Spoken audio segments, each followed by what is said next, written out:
Hello friends, welcome to my channel. இன்னைக்கு நம்ம சேனல்ல என்ன பார்க்க போறோம்னு பாத்தீங்கன்னா பட்டாணி ரைஸ் தாங்க பார்க்க போறோம். ரொம்பவே ஈஸியா சிம்பிளா சீக்கிரமா எப்படி செய்யறதுன்னு பார்க்கலாம் வாங்க. எண்ணெய் நல்லா காஞ்சிடுச்சு.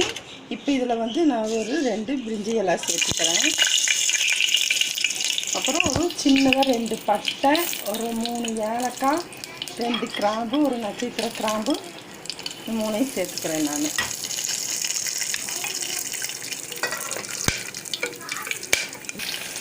ஒரு பெரிய வெங்காயம் நீல வாக்கில் வெட்டிட்டு சேர்த்துருக்கேன். அது கூட ஒரே ஒரு பச்சை மிளகாய் சேர்த்துருக்கேன். அப்புறம் நல்லா வணங்கிக்கிட்டோம். இப்போ நான் என்ன செய்ய போகிறேன்னு கேட்டிங்கன்னா பட்டாணி ரைஸ் தான் செய்ய போகிறேன். நல்லா வணங்கிடுது. சின்னதாக ஒரு தக்காளி சேர்த்துக்கிறேன்.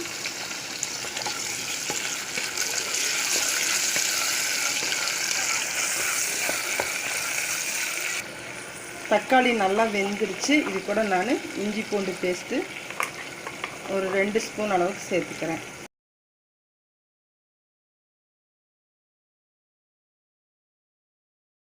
ஸ்பூன் அளவுக்கு கறி மசாலா பவுடர் சேர்த்துக்கிறேன்.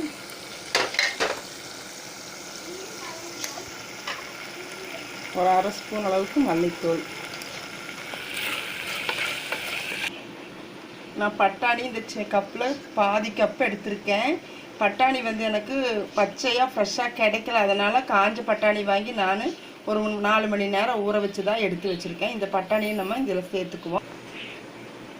இது கூட ஒரு 10 போல் சோயா நான் சேர்த்துக்கிறேன். இதை சுடுதண்ணியில் போட்டு புழிஞ்சு எடுத்து நல்லா வளர்த்த வச்சுருக்கேன். இந்த சோயாவை நான் இதனோட சேர்த்துக்கிறேன்.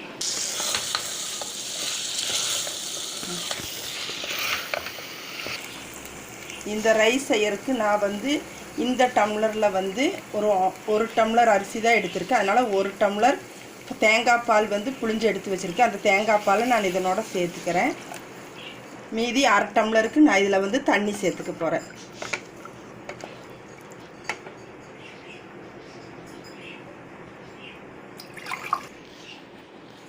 இதில் வந்து நான் கொஞ்சமாக கொத்தமல்லி புதினா எடுத்து வச்சுருக்கேன். அதையும் நான் இதில் சேர்த்துக்கிறேன்.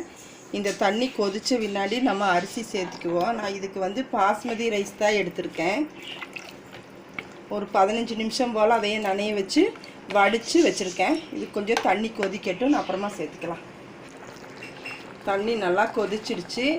இப்போ இதனோட நான் அரிசி சேர்த்துக்க போகிறேன்.